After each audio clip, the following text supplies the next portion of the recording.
Othello by William Shakespeare পরবর্তী অংশ part 5। এর আগে পর্যন্ত আমরা দেখেছিলাম ডেসডিমোনা এবং ওথেলো একে অপরকে ভালোবেসে বিয়ে করেছে একান্তে, এবং সেই খবরটা কাউকে জানায়নি। এমনকি ডেসডিমোনা তার পিতার সম্মতি ছাড়াই বিয়ে করেছে। এই খবরটা যখন জানাজানি হয়ে ব্রাবানশিওর কানে গেল, সে তখন সেনাটের সদস্যদের সামনে একটা বিচার চাইল ডিউক অফ ভেনিসকে, যে তার অভিযোগ ওথেলোর বিরুদ্ধে, ওথেলো কিনা জাদুমন্ত্র করে তার মেয়েকে ফুসলিয়ে বিয়ে করেছে।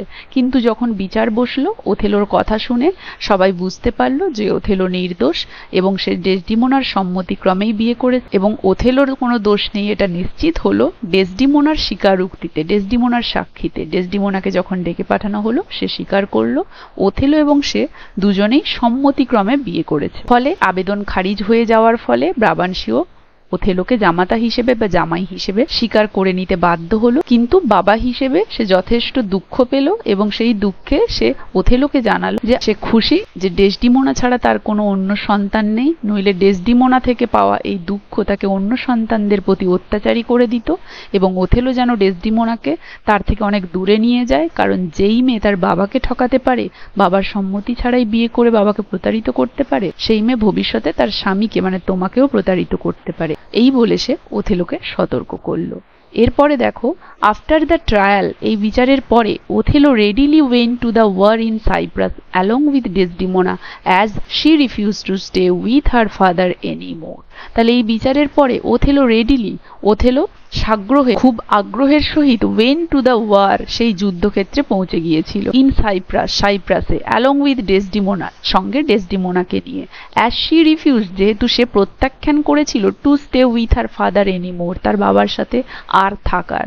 তাহলে আমরা জানি এর আগেই ওথেলোকে ডেকে পাঠানো হয়েছিল শুধু অপরাধী হিসেবে নয়, বরং সাইপ্রাস দ্বীপে তুর্কিদের বিরুদ্ধে যুদ্ধ করার জন্য। তার থেকে দক্ষ সেই মুহূর্তে আর কাউকে মনে হয়নি, ফলে তাকে একজন দক্ষ জেনারেল হিসেবে সেখানে পাঠানোর জন্যও তাকে সেনাটে ডেকে পাঠানো হয়েছিল। অতএব এই বিচার তাড়াতাড়ি কমপ্লিট হয়ে যাওয়ার পরে ওথেলো সাগ্রহে সাইপ্রাস দ্বীপে পৌঁছলো ডেসডিমোনাকে সাথে নিয়ে, কারণ ডেসডিমোনা সেই বিচারের পরে তার বাবার সাথে থাকতে না করে দিয়েছিল। শি বোল্ডলি ডিক্লেয়ার্ড, সে দৃঢ়তার সাথে ঘোষণা করেছিল, I love the Moor to live with him, আমি এই মুরকে ভালোবেসেছি তার সাথে থাকার জন্য। So the newly married couple, অতএব সেই নতুন বিবাহিত দম্পতি সেট সেইল ফর সাইপ্রাস দ্বীপের উদ্দেশ্যে যাত্রা করলো বা রওনা দিল। But as soon as they landed in Cyprus, কিন্তু যেই না তারা সাইপ্রাস দ্বীপে অবতরণ করলো, দ্য নিউজ অ্যারাইভড, খবর এসেছিল, দ্যাট আ ভায়োলেন্ট টেম্পেস্ট, যে একটি হিংস্র ঝড়, হ্যাড ডিসপার্সড মানে বিক্ষিপ্ত করেছিল বা ছত্রভঙ্গ করে দিয়েছিল দ্য টার্কিশ ফ্লিট, সেই তুর্কিদের নৌবহরকে বা নৌবাহিনীকে। And the island was thus secure, অতএব সেই দ্বীপ মানে সাইপ্রাস দ্বীপ সুরক্ষিত ছিল। তাহলে যেই না এই নববিবাহিত দম্পতি মানে ডেসডিমোনাকে নিয়ে ওথেলো সাইপ্রাস দ্বীপে অবতরণ করলো, সাইপ্রাস দ্বীপে পৌঁছলো, খবর এলো যে ভয়ঙ্কর একটি ঝড় তুর্কিদের নৌবাহিনীকে ছত্রভঙ্গ করে দিয়েছে, ফলে সাইপ্রাস দ্বীপ এখন সুরক্ষিত পুরোপুরি আক্রমণ থেকে। But the war which Othello was to suffer, কিন্তু যে যুদ্ধ ওথেলোকে ভুগতে হয়েছিল, ওয়াজ নাও বিগিনিং, সেটা এখন শুরু হচ্ছিল। অ্যান্ড দ্য এনিমিজ, এবং শত্রুরা, which malice stirred up against Desdemona, যাদেরকে বিদ্বেষ বা ঘৃণা উস্কে দিয়েছে ডেসডিমোনার বিরুদ্ধে, প্রুভড ইন দেয়ার নেচার, তাদের স্বভাবের মধ্যেই স্বাভাবিকভাবেই প্রমাণ করা হয়েছে, মোর ডেডলি, বেশি ভয়ঙ্কর, দেন স্ট্রেঞ্জার্স অর ইনফাইড, অপরিচিত বা অবিশ্বাসী ব্যক্তিদের থেকে। তাহলে কি বলেছে, যে সেই যুদ্ধ তো থেমে গিয়েছে তুর্কিদের সঙ্গে, ওথেলোর সেই যুদ্ধ তো আর প্রয়োজন হয়নি, কিন্তু যে যুদ্ধ এর পরে ওথেলোকে সহ্য করতে হয়েছিল সেটার শুরু এখন হয়েছিল। কি সেই যুদ্ধ না, ডেসডিমোনার বিরুদ্ধে ঘৃণা এবং বিদ্বেষ উস্কে দেওয়া শত্রুদের যে উস্কানি, যেটা তাদের স্বভাবের মধ্যেই প্রমাণ হয়েছে যে যেটা ছিল কিনা ওই তুর্কিদের সাথে যুদ্ধ করার থেকে বেশি ভয়ঙ্কর, দেন স্ট্রেঞ্জার্স মানে ওই তুর্কিদের কথা বলা হয়েছে, অ্যান্ড ইনফাইডেলস, অবিশ্বাসী ব্যক্তি মানে ওই তুর্কিদের কথা বলা হয়েছে। মানে ওথেলোকে এর পরে যে যুদ্ধের সম্মুখীন হতে হয়েছিল সেটা এখন শুরু হয়েছিল। সেটা কি যুদ্ধ না, সেই যুদ্ধটা বেশি ভয়ঙ্কর বরং সেই অপরিচিত এবং অবিশ্বাসী ব্যক্তিদের থেকে। কি সেই যুদ্ধ না, সেই শত্রুদের দ্বারা যাদের নিজস্ব স্বভাবের মধ্যেই রয়েছে ঘৃণা এবং বিদ্বেষ উস্কে দেওয়া ডেসডিমোনার বিরুদ্ধে ওথেলোর মনে।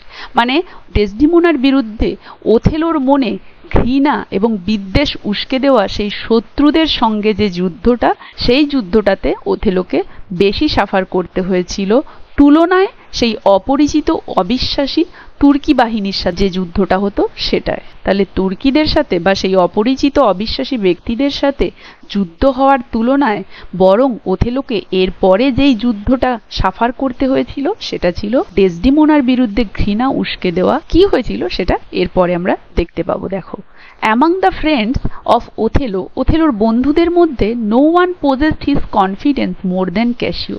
কেউই পোজেসড মানে হচ্ছে অধিকারী হওয়া, হিজ কনফিডেন্স তার আত্মবিশ্বাসের মোর দেন ক্যাসিওর তুলনায়। তাহলে ওথেলোর যে সমস্ত বন্ধুরা ছিল তাদের মধ্যে ক্যাসিওর তুলনায় তার আত্মবিশ্বাস যে পরিমাণ ছিল সেই পরিমাণ আত্মবিশ্বাসের অধিকারী ক্যাসিওর তুলনায় আর বেশি কেউ ছিল না। মানে তার মতো আত্মবিশ্বাস একমাত্র তার বন্ধুদের মধ্যে ক্যাসিওরই ছিল। হি ওয়াজ আ ইয়াং ফ্লোরেন্টাইন সোলজার, সে ছিল একজন যুবক ফ্লোরেন্টাইন মানে ফ্লোরেন্স দেশের অধিবাসী একজন সৈনিক। অ্যামোরাস প্রণয়ী অ্যান্ড অফ প্লিজিং নেচার এবং আনন্দদায়ক স্বভাব, হুইচ অ্যাট্রাক্টেড দ্য উইমেন, যেটা কিনা মহিলাদেরকে আকর্ষিত করত। কার এই সমস্ত গুণগুলো ছিল ক্যাসিওর, যেগুলো মহিলাদেরকে আকর্ষিত করত ক্যাসিওর দিকে। হি ওয়াজ হ্যান্ডসাম, সে ছিল সুদর্শন, অ্যান্ড ইলোকুয়েন্ট এবং বাকপটু মানে খুব কথা সুন্দরভাবে বলতে পারত। Any married man of advanced years having a young beautiful wife would be much alarmed of such a person except Othello, who was free from jealousy as he was noble and incapable of suspecting him to be infidel. কি বলেছে? Any married man of advanced year, যে কোনো বিবাহিত পুরুষ যিনি বয়সের দিক থেকে অগ্রসর হচ্ছে মানে যার একটু বয়স হতে যাচ্ছে, having a young beautiful wife এবং যার একটি তরুণ সুন্দরী স্ত্রী রয়েছে, উড বি মাচ অ্যালার্মড, সে হয়তো বেশি সতর্ক থাকতো, অফ সাচ আ পার্সন, এই ধরনের একটি লোক বা পুরুষের কাছ থেকে, এক্সেপ্ট ওথেলো, ওথেলোকে ছাড়া, হু ওয়াজ ফ্রি, যে কিনা ছিল মুক্ত, ফ্রম জেলাসি, ঈর্ষা থেকে, অ্যাজ হি ওয়াজ নোবেল, যেহেতু সে উদার ছিল, অ্যান্ড ইনক্যাপাবল অফ সাসপেক্টিং এবং অসমর্থ ছিল সন্দেহ করতে, হিম মানে ক্যাসিওকে, টু বি ইনফাইডাল অবিশ্বাসী হতে। মানে ওথেলোর মতো এমন কোনো বিবাহিত পুরুষ যদি থাকতো যার একটু বয়স বাড়ছে এবং এরকম একটা সুন্দরী তরুণ স্ত্রী আছে, সে কিন্তু এই ধরনের একটি মানুষের থেকে সাবধান থাকতো। মানে বলতে চেয়েছে ওথেলো ছাড়া যে কোনো পুরুষই যে কিনা বিবাহিত এবং বয়সের দিক থেকে একটু এগিয়ে যাচ্ছে মানে একটু বয়স হতে যাচ্ছে যার, তার যদি একটা সুন্দরী তরুণ স্ত্রী থাকতো সে কিন্তু এই ধরনের একটি পুরুষের থেকে সতর্ক থাকতো। কিন্তু ওথেলো সেরকম ছিল না, কারণ ওথেলো ছিল একজন উদার মানুষ, তার মনে ঈর্ষার কোনো জায়গা ছিল না এবং সে ক্যাসিওকে কখনোই অবিশ্বাস করেনি, কারণ ক্যাসিওর প্রতি তার মনে কখনো অবিশ্বাস জন্মায়নি। ইনক্যাপাবল, ক্যাসিওকে অবিশ্বাস করতে সে অসমর্থ। He had used Cassio in his love affair with Desdemona, সে ক্যাসিওকে ব্যবহার করত ডেসডিমোনার সাথে তার প্রেম সম্পর্কে। ফর ওথেলো ফিয়ার্ড, কারণ ওথেলো ভয় পেত, that he lack the amorous qualities of Cassio, যে সে বা তার মধ্যে অভাব রয়েছে, অভাব রয়েছে দ্য অ্যামোরাস কোয়ালিটিস, সেই প্রণয়ী গুণের, অফ ক্যাসিও যেটা ক্যাসিওর মধ্যে রয়েছে, দ্যাট উড প্লিজ লেডিজ, যেটা কিনা মহিলাদেরকে আনন্দ দিত। কারণ ওথেলোর ভয় থাকতো যে ক্যাসিওর মধ্যে যে সমস্ত প্রণয়ী গুণগুলো রয়েছে যেগুলো মেয়েদেরকে আনন্দ দিতে পারে তার মধ্যে ছিল না, তাই সে তার সাথে ডেসডিমোনার যে ভালোবাসার সম্পর্ক বা প্রেম সম্পর্ক সেই সম্পর্কে ক্যাসিওকে ব্যবহার করত। মানে সে ক্যাসিওকে দিয়ে নিজের সমস্ত কথা ডেসডিমোনাকে বলাতো বা নিজের মনের বক্তব্য বা মনের ভাব ডেসডিমোনার সামনে রাখতো। And so would often depute Cassio to court for him, তাই সে প্রায়ই ক্যাসিওকে তার প্রতিনিধিত্ব করতে বলতো ডেসডিমোনার সামনে।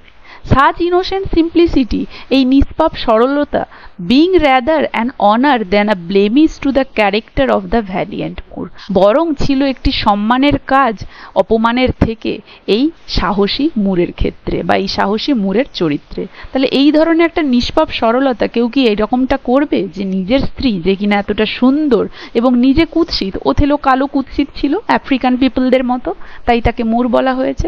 তাহলে এই ধরনের একটা মানুষ যে কিনা এতটা নিষ্পাপ সরল, সে কিনা একটা সুন্দর পরপুরুষকে, নিজের স্ত্রীকে আনন্দ দিতে বা নিজের ভালোবাসার কথা ব্যক্ত করতে অন্য একটি সুন্দর পুরুষকে ব্যবহার করত নিজের স্ত্রীর সামনে, মানে ক্যাসিওকে দিয়ে নিজের সমস্ত প্রেম ভালোবাসার কথা সে ডেসডিমোনাকে বলাতো, নিজে সে বলতে পারতো না। এই ধরনের একটা মানুষ যে কিনা এতটা নিষ্পাপ এবং সরল, এটা বরং তার চরিত্রের একটা সম্মানজনক গুণ অপমানের থেকে। ইট ওয়াজ দেয়ার ফর নো ওয়ান্ডার, এটা অতএব কোনো আশ্চর্যের নয়।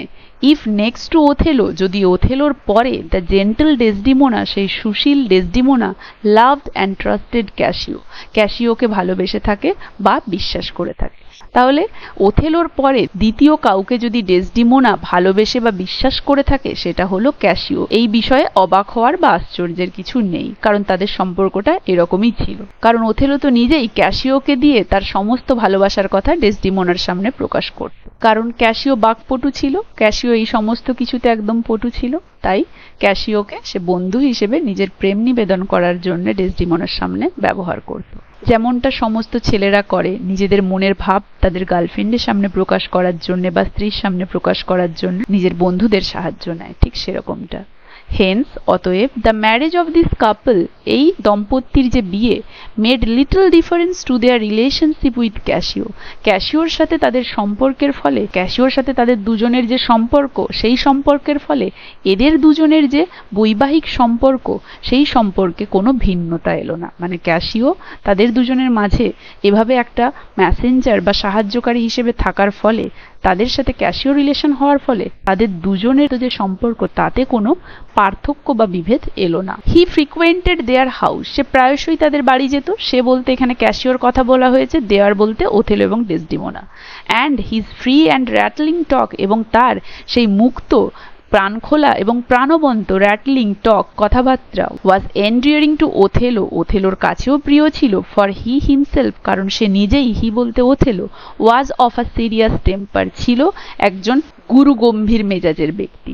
তাহলে অতএব ক্যাসিও তাদের বাড়ি প্রায়শই যেত এবং তার সেই খোলামেলা প্রাণবন্ত কথাবার্তা ওথেলোর কাছেও খুব প্রিয় ছিল, কারণ ওথেলো নিজে খুবই গাম্ভীর্যপূর্ণ মেজাজের একজন ব্যক্তি ছিল। অতএব তার সেই সমস্ত প্রাণবন্ত কথাবার্তা ওথেলোরও খুব প্রিয় লাগতো, যেহেতু সে নিজেই একটা রুক্ষ সূক্ষ্ম গুরু গম্ভীর মানুষ। অতএব বোঝা গেল ক্যাসিওর সাথে ওথেলো এবং ডেসডিমোনার বেশ একটা প্রাণবন্ত সম্পর্ক ছিল, তাদের তিনজনের মধ্যে একটা স্ট্রং বন্ডিং ছিল। তাই হয়তো ওথেলোর পরবর্তী কাউকে যদি বিশ্বাস বা ভালোবাসা যায়, সেটা একমাত্র ডেসডিমোনার কাছে ছিল ক্যাসিও। আজ তাহলে এতদূর পর্যন্তই। আশা করি এতদূর পর্যন্ত কারো কোথাও বুঝতে অসুবিধা হয়নি, সবাই ভালোভাবে বুঝতে পেরেছো। কার কেমন লাগলো জানাবে, ভালো লাগলে একটা লাইক আর শেয়ার করে দেবে। আর যারা যারা চ্যানেলটা সাবস্ক্রাইব করোনি, কাইন্ডলি আমার চ্যানেলটা সাবস্ক্রাইব করে দেবে। এর পরবর্তী অংশটা থাকছে পরের ভিডিওতে।